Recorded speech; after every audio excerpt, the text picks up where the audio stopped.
Hello दोस्तों, स्वागत है आप सभी का आपका अपना रॉयल लाइक स्टडी चैनल में। आज का हमारा न्यू टॉपिक है चक्रवृद्धि ब्याज का पार्ट 6 वीडियो। इस पार्ट 6 वीडियो में हम लोग गुना गुनी वाले प्रश्न को पढ़ने वाले हैं, जो कि मोस्ट वीवीआई टॉपिक है। इस टॉपिक से गुना गुनी वाले टॉपिक से मतलब चक्रवृद्धि ब्याज के इस गुना गुनी वाले टॉपिक से हमेशा एक दो क्वेश्चन जरूर हर एक शिफ्ट में पूछा जाता है। चाहे आप कोई भी एग्जाम का तैयारी करते हो, जैसे NTPC, LP, RPF, group D या एसएससी, रेलवे, बैंकिंग, कोई भी एग्जाम का तैयारी करते हो, हमेशा चक्रवृद्धि ब्याज के इस तरह से गुना गुनी वाले प्रश्न हमेशा देखने के लिए मिलते हैं और स्टूडेंट एग्जाम में छोड़कर चले आते हैं। लेकिन अभी आपको हम इतना सिंपल ट्रिक के माध्यम से इस क्वेश्चन को बनाने के लिए सिखाएंगे कि आप इसका आंसर जो है वो बहुत ही जल्दी दे सकते हैं। तो चलिए आपको हम पढ़ाने के लिए सिखाते हैं, ठीक है। और इससे पहले हम चक्रवृद्धि ब्याज का पार्ट 1 से लेकर पार्ट 5 तक की वीडियो को बहुत ही सिंपल ट्रिक के माध्यम से पढ़ा चुके हैं। अगर आप नहीं देखे हैं तो जाकर देख लीजिए, जिसका लिंक आपको इस वीडियो को डिस्क्रिप्शन में मिल जाएगा। तो चलिए इस क्वेश्चन को बनाने स्टार्ट करते हैं, जो कि सिंपल ट्रिक के माध्यम से अभी इस क्वेश्चन को बनाने के लिए आपको हम सिखाएंगे। ओके, आप सिर्फ हमारे साथ शुरू से लास्ट तक जरूर बने रहें। क्वेश्चन क्या है? पहला क्वेश्चन है कि कोई धनराशि चक्रवृद्धि ब्याज से 6 वर्षों में 3 गुनी हो जाती है। उसी ब्याज की दर से वह धनराशि 18 वर्ष में कितनी गुनी हो जाएगी? जिसके लिए आपके पास यहाँ पर 4 ऑप्शन दिया गया है। ओके, तो चलिए इसको बनाने के लिए हम स्टार्ट करते हैं। हमारे पास उतना स्पेस नहीं है, जिसके लिए हम इसको थोड़ा सा ऊपर कर लेते हैं। ओके, अब इसको हम लोग ट्रिक के माध्यम से अभी सोल्व करेंगे।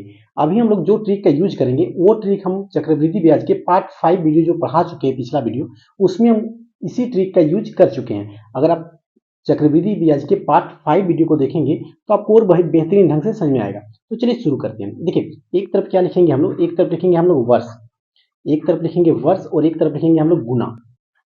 ओके, एक तरफ लिखेंगे हम लोग वर्ष और एक तरफ लिखेंगे गुना। ये ट्रिक है। तो वर्ष की जगह में वर्ष लिखेंगे और गुना का जगह में गुना लिखेंगे। जैसे क्वेश्चन में बोला गया कि 6 वर्ष में 3 गुनी हो जाती है। कितना वर्ष में? तो 6 वर्ष में 3 गुनी हो जाती है। ओके, यहाँ तक समझ में आ गया कि 6 वर्ष में कितनी गुनी हो जा रही है? तो 3 गुनी हो जा रही है। तो उसी ब्याज की दर से वह धनराशि 18 वर्ष में कितनी गुनी हो जाएगी? 18 वर्ष में कितनी गुनी हो जाएगी? कितनी गुनी हो जाएगी मतलब हम लोग को पता नहीं है, तो हम लोग एक्स मान लेते हैं। हम लोग गुना पता नहीं। देखिए, 18 वर्ष में कितनी गुनी हो जाती है, कितनी गुनी हो जाती है हम लोग पता नहीं, तो इसलिए हम लोग क्या मान लिए? एक्स मान लिए। ओके, तो 6 वर्ष में क्वेश्चन बोला गया था कि 6 वर्ष में 3 गुनी हो जाती है। 6 वर्ष में 3 गुनी हो जाती है, तो 18 वर्ष में कितनी गुनी हो जाएगी? तो 18 वर्ष में कितनी गुनी हो जाएगी ये हम लोग को मालूम नहीं है, यही हम लोग का निकालना है। तो इसके लिए हम लोग ये ट्रिक का यूज करेंगे। सबसे पहले क्या करेंगे कि वर्ष और गुना लिखेंगे और जो जो दिया गया उसको पहले लिख लीजिएगा। इसके बाद क्या करना है, नेक्स्ट स्टेप, कि जो ऊपर वाला है उसको आप नीचे वाला से डिवाइड कीजिएगा। जैसे 18 को आप 6 से डिवाइड कीजिए, मतलब भागा कीजिए। अगर भागा कीजिएगा तो 6 का टेबल में 18 कितने बार में आता है? तो 6 तीने 18 आता है। पता है, 6 तीने 18 आता है। इसके बाद क्या कीजिएगा, जो यहाँ पर आपका गुना में पहले में दिया गया है, कितना गुना में है? 3, तो आप पहले यहाँ पर लिख लीजिए 3। ओके, इसके बाद जो यहाँ पर भागा देने के बाद 6 को जो 18 से भागा देने के बाद 3 आया, तो इसी 3 को इसका पावर में रख देना है। किसका पावर में? तो ऊपर वाला का पावर में रख देना है। इसके बाद 3 का पावर में 3 आ गया, तो इसका मतलब 3 जो है वो 3 बार गुना होगा और हम लोग का आंसर आ जाएगा।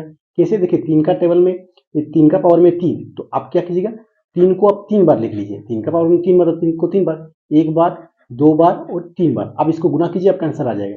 3 का टेबल में 3, तो क्या 9 हो गया। फिर 9 को 3 बार गुना कीजिएगा तो आपका आएगा 27। कितना आएगा? 27 मतलब 27 आएगा। और यही होगी आपका आंसर, 27 वर्ष। ओके, देखिए कितना जल्दी इसका आंसर चला आया। तो चलिए ऑप्शन से मिलाते हैं कि 27 वर्ष हम लोग ऑप्शन में कितना है। तो देखिए, ऑप्शन नंबर बी में है 27 वर्ष। आई होप कि जो आपका हमारा ट्रिक है वो आपको पसंद आ रहा होगा। तो चलिए नेक्स्ट क्वेश्चन की ओर चलते हैं, ताकि आपको और बेहतरीन ढंग से समझ में आएगा। ठीक है, चलिए तो क्वेश्चन नंबर 2 को बनाने स्टार्ट करते हैं। क्वेश्चन नंबर 2 क्या है कि कोई धनराशि चक्रवृद्धि ब्याज से 3 वर्ष में दोगुनी हो जाती है। उसी ब्याज की दर से वह धनराशि 12 वर्ष में कितना गुना हो जाएगा? ओके, सबसे पहले हम लोग क्या करेंगे, तो सबसे पहले हम लोग लिखेंगे वर्ष। सबसे पहले हम लोग लिखेंगे वर्ष, फिर लिखेंगे हम लोग गुना। ओके, सबसे पहले हम लोग लिखेंगे वर्ष और उसके बाद लिखेंगे हम लोग गुना। ये हम लोग का क्या है, तो ट्रिक है। अब क्या बताया गया है क्वेश्चन में कि 3 वर्ष में कितनी गुनी हो जाती है? तो 2 गुनी। तो 3 वर्ष में 2 गुनी हो जाती है। ओके, इसके बाद बताया गया है कि 12 वर्ष में कितनी गुनी हो जाएगी? 12 वर्ष में कितनी गुनी हो जाएगी? तो उसके लिए हम लोग एक्स मान लेंगे। इसके बाद नेक्स्ट स्टेप क्या करना है कि 3 को 12 से भागा देना है। तो 3 को अगर 12 से भागा देंगे तो 12 को ऊपर रखेंगे, 3 को नीचे लिखेंगे। 3 4 12 मतलब 4 आ गया आपका। अब इसके बाद क्या करना है, जो ऊपर वाला आपका गुना में दिखाई देगा उसी को आप लिख लीजिएगा और यहाँ पर जितना आया उसका पावर में लगा दीजिएगा। ओके, इसके बाद देखिए पावर में लगा दीजिएगा, इसके बाद 2 को 4 बार गुना करना है, मतलब 2 गुना 2 गुना 2 गुना 2, कितना बार हो गया? 4 बार। अब इसी चारों को आप गुना से लिख लीजिए, आपका आंसर आ जाएगा। अगर सबको गुना कीजिएगा तो आपका आएगा कितना? तो 2 का टेबल 2 तो 4, 4 दूनी 8, 8 दूनी 16, तो आपका आ गया आपका 16 वर्ष, और यही हो गया आपका आंसर। तो देखिए 16 वर्ष ऑप्शन नंबर ए में है। कितना जल्दी इसका आंसर चला आया। तो चलिए चलते हैं क्वेश्चन नंबर 3 की ओर। चलिए क्वेश्चन नंबर 3 को बनाने स्टार्ट करते हैं। और ये क्वेश्चन नंबर 3 थोड़ा सा जो है, ये जितना हम लोग अभी क्वेश्चन बनाए क्वेश्चन नंबर 1 और 2, उससे थोड़ा सा ये अलग टाइप के क्वेश्चन है, तो थोड़ा सा ध्यान दीजिएगा। दिखने में एक जैसा लगेगा लेकिन थोड़ा सा अलग है, जबकि हम लोग सेम टू सेम उसी ट्रिक के माध्यम से इस क्वेश्चन को भी सोल्व करेंगे और बहुत ही जल्दी सोल्व करेंगे। और अगर आप हमारे चैनल में न्यू हैं तो हमारे चैनल को जरूर सब्सक्राइब कर लीजिए, ताकि मुझे भी मोटिवेशन मिलेगा और मैं अच्छे से अच्छे ट्रिक के माध्यम से और भी क्वेश्चन बनाने के लिए आपको सिखाऊंगा। ओके, तो चलिए क्वेश्चन को पढ़ते हैं। क्वेश्चन क्या है कि 7,200 रुपये की धनराशि चक्रवृद्धि ब्याज पर जमा करने पर 3 वर्ष में दोगुनी हो जाती है। तद अनुसार वह धनराशि 9 वर्ष के बाद कितनी हो जाएगी। ओके, तो इसको हम लोग कैसे बनाएंगे? सेम टू सेम जैसे हम लोग आपको ट्रिक बताएं वैसे सेम टू सेम ट्रिक के माध्यम से इस क्वेश्चन को भी बनाएंगे। सबसे पहले क्या करेंगे? तो सबसे पहले हम लोग लिखेंगे वर्ष। सबसे पहले क्या लिखेंगे? तो वर्ष लिखेंगे, और एक तरफ लिखेंगे हम लोग गुना।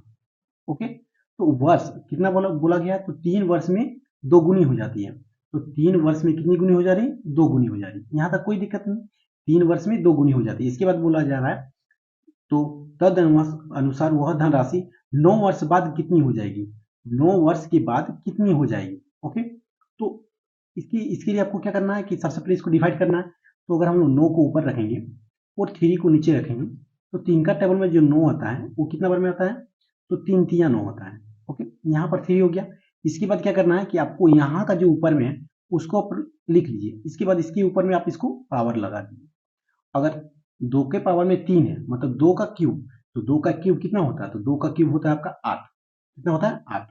तो 8 आंसर नहीं होगा इसमें, क्योंकि इसमें जो है 7,200 धनराशि आपको दे दिया गया है, जबकि हम लोग उसमें सिर्फ गुना का बात किया गया था क्वेश्चन नंबर 1 और क्वेश्चन नंबर 2 में। जबकि क्वेश्चन नंबर जो 3 है ये थोड़ा सा अलग क्वेश्चन है, और ये एनटीपीसी में और मतलब खास करके ये रेलवे में पूछा गया क्वेश्चन है। वैसे ही क्वेश्चन को हम इसमें उठाकर लाए हैं। ओके, ये प्रीवियस ईयर में पूछा गया क्वेश्चन, रेलवे का प्रीवियस ईयर में पूछा गया क्वेश्चन है। देखिए यहाँ पर क्या आ गया हम लोग का 8। अब इसी 8 को जो यहाँ पर आपको दिखाई दे रहा है, जो धनराशि आपको दिखाई दे रहा है 7,200, उससे आप गुना कर लीजिए, आपका आंसर चला आएगा। तो 8 को अगर 7,200 से गुना करेंगे, ठीक है, अगर हम लोग 7,200 से अगर हम लोग 8 को गुना करेंगे तो हम लोग को जो आंसर आएगा वो आएगा 57,600, और यही हो जाएगा हम लोग का आंसर 57,600। ओके, ये हो गया आंसर 57,600। तो चलिए ऑप्शन से मिलाते हैं। तो 57,600 ये है ऑप्शन नंबर ए में। आई होप कि जो आपको हमारा ट्रिक है वो आपको पसंद आ रहा होगा, और ये जो है ये रेलवे में प्रीवियस ईयर्स में क्वेश्चन पूछा गया क्वेश्चन है। तो चलिए क्वेश्चन नंबर 4 की ओर चलते हैं।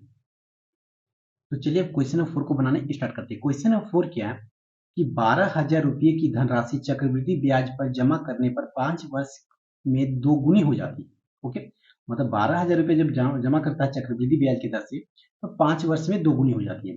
तद अनुसार वह धनराशि 20 वर्ष बाद कितनी हो जाएगी। ओके, तो सेम ट्रिक के माध्यम से इस क्वेश्चन को भी हम लोग सोल्व करेंगे। सबसे पहले क्या लिखेंगे? तो सबसे पहले लिखेंगे हम लोग वर्ष, इसके बाद करेंगे हम लोग गुना। ओके, इसके बाद लिखेंगे हम लोग गुना। अब देखिए वर्ष में क्या दिया गया है, तो वर्ष में दिया गया 5 वर्ष में 2 गुनी, तो यहाँ पर लिखते हैं 5 वर्ष में 2 गुनी हो जाती है। उसके बाद बोला गया है कि 20 वर्ष बाद वह कितनी हो जाएगी, 20 वर्ष के बाद वह कितनी गुनी हो जाएगी। ओके, तो इसके बाद क्या करना है कि हम लोग सबसे पहले इसको हम लोग डिवाइड करना है। तो 5 का टेबल में 20 कितना बार में आता है? तो 5 का टेबल में 20 आता है आपका 5 4 20, मतलब 4 बार में आता है। 5 को 20 से को डिवाइड देंगे तो 5 का टेबल में 20 कितना बार में आता है? तो 4 बार में आता है। इसी 4 को क्या करना है कि ऊपर में जितना आपको यहाँ पर गुना में दिखाई दे रहा है इसके पावर में आप लिख लीजिए। तो 2 का पावर में 4 आ गया, इसका मतलब 2 का पावर अगर 4 बार करेंगे तो हम लोग आएगा कितना? तो हम लोग आएगा 16। अब इसी 16 को हम लोग जो यहाँ आपको दिखाई दे रहा है 12,000, इस 16 को आप 12,000 से गुना कर लीजिए, आपका आंसर आ जाएगा। तो अगर आप 12,000 से, ठीक है, अगर आप 12,000 को 16 से गुना कीजिएगा तो आपका जो आंसर आएगा, तो 16 को 12 से गुना कीजिएगा सबसे पहले, तो आएगा 192। ओके, इसके बाद यहाँ का 3 जीरो का 3 जीरो। ओके, तो इतना हो गया हम लोग का आंसर। तो चलिए मिलाते हैं हम लोग यहाँ कहाँ पर है इतना आंसर। तो देखिए यहाँ पर है हम लोग का आंसर। ओके, डी नंबर में हम लोग का आंसर। थोड़ा सा टाइप यहाँ पर मिस्टेक हो गया था, कोई बात नहीं। तो इतना हो गया हम लोग का आंसर। ओके, तो चलिए मिलते हैं नेक्स्ट पार्ट में। तब तक के लिए धन्यवाद, टेक केयर। और अगर आप हमारे चैनल में न्यू है तो हमारे चैनल को जरूर सब्सक्राइब कर लीजिए और बेल आइकन को भी प्रेस कर दीजिए और दोस्तों को भी शेयर कर दीजिए ताकि उनका भी कुछ भला हो सके और उसे भी अच्छे से अच्छे ट्रिक के माध्यम से क्वेश्चन सोल्व करने के लिए सीखे। ठीक है, तो चलिए मिलते हैं नेक्स्ट पार्ट में।